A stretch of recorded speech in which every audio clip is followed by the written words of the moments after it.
So what is it that mindfulness can give you?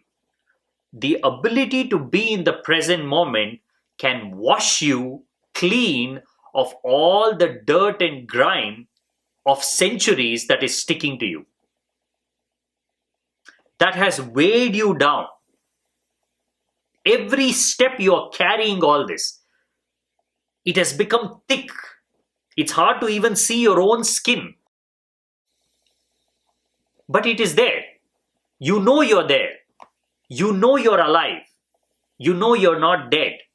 Despite of all the problems, despite of all the nonsense that is going on in the world, that aliveness within you is pulsating, looking for love, looking for connection, looking for goodness, looking for simplicity, just to be able to experience that one moment when you can breathe free without worrying about tomorrow or yesterday. Even if you can live one day with no desires for tomorrow, no worries of yesterday, one day, that would be a life worth living. Only then you will know how spectacular a phenomenon life is, and what a gift life is, what a blessing life is, and what a pure joy and ecstasy life is. We have gone so far away from all this. Now life is not about ecstasy, it's about survival. It's not about joy, it's about identity. It's not about self-discovery, but about self-preservation. Our mind has been diverted in a completely different direction, and we are not even seeing in the right direction. Mindfulness will first make you aware of your deep-rooted conditioning. Although the conditioning comes from the past, it's all right here. Your mind is where it all comes and lands. Your mind is the screen on which everything lands. So when you are mindful of your body, of your mind, and you start watching your thoughts, for the first time, you will know which are your thoughts and which are simply a part of your conditioning. And you will be surprised, most of your desires are not even yours. Nobody even asked your permission before putting that desire in your mind. You never asked before acquiring that desire. As a process of growing up, because you were young, because you were impressionable, because you didn't have your own understanding of life to question things, wherever you went, people added their stuff in your mind. It started at home, then in your school, then in the society, at workplace, everywhere. People just kept on adding. For the first time, you can become aware of all that has been added to you, so that you can make a choice, what is mine, what is not mine. So that you can decide what is essential for you, what is not essential, what is required and what is not required. And most importantly, what is you and what is not you. Once you identify, then begins the process of moving closer and closer toward all those things that you can recognize as yours, all the best of qualities of life.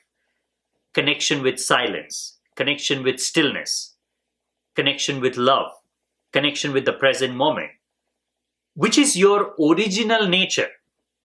You will start moving towards those, not as a solution to some problem, as a natural joy.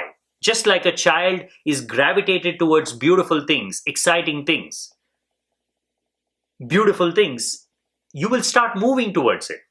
Once you start observing your mind from the present moment as an outsider, not being involved in the mind, then you can discriminate between right and wrong, good and bad.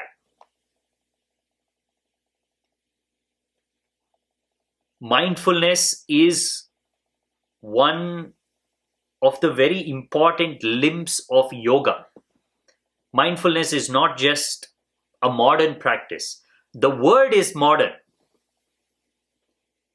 In ancient Hindu scriptures, it is called smriti. In Buddhist Pali scripture, it is called sati. These are all ancient practices. Ability to be in the present moment. Smriti is remembering yourself at all times. It's fundamental to yogic transcendence, fundamental to attaining transcendence of the mind and the body, fundamental to experiencing inner bliss. Because if you're not remembering yourself, then you're just lost in the mind. Mindfulness is all about being in the present moment and remembering yourself. Every time you watch your body, every time you watch your thoughts, you're remembering yourself, your true nature. Not intellectually, but existentially, you're remembering yourself. Oh, this is me. This is who I am. So what can mindfulness do? Put the question another way. What is it that it cannot do? What is it that it cannot give? All that the world cannot give, mindfulness can give. All that the world has promised you and failed to give you, you will get it in mindfulness. All that people have been promising, the glories of heaven, somebody taking care of you, all the false promises which will never become a reality. And look at the beauty of that trick. For you to even know whether these things are true or not, you have to die. And when you die, who the hell is going to know? You're gone. To know if there is a heaven, you have to die. And what is knowing after dying? You see the whole problem with the way we are approaching bliss. Ultimately, what is it that we are searching for? What is the promise of heaven if not for a deep experience of bliss?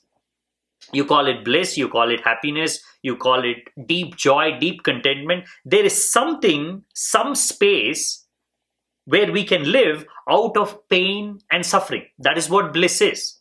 And that is what all the religions have been promising. And that is what pursuit of material wealth is. And that is what pursuit of name and fame is. So that you can feel safe and secure in that space. We're searching for the same thing, but in wrong places. Mindfulness is the right place to begin because it cuts out all that clutter, all that nonsense, brings you back to the present moment and says, what the hell are you searching for outside?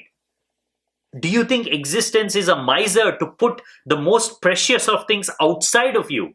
Why would it put it outside of you? You are life. You are an expression of life. So whatever you're searching for has to be within you. How can it be outside? How can you be so easily fooled into believing that the best of what you're searching for is somewhere outside? And where is this outside? Except for in a spatial imaginary dimension. Tomorrow is purely imaginary. Heaven is purely imaginary. In this pursuit of tomorrow, you have completely forgotten the now. You've completely forgotten that this is it. This moment is everything. If you cannot find what you're looking for in this moment, you will not find it in the next moment. Because the next moment never comes. It has never come.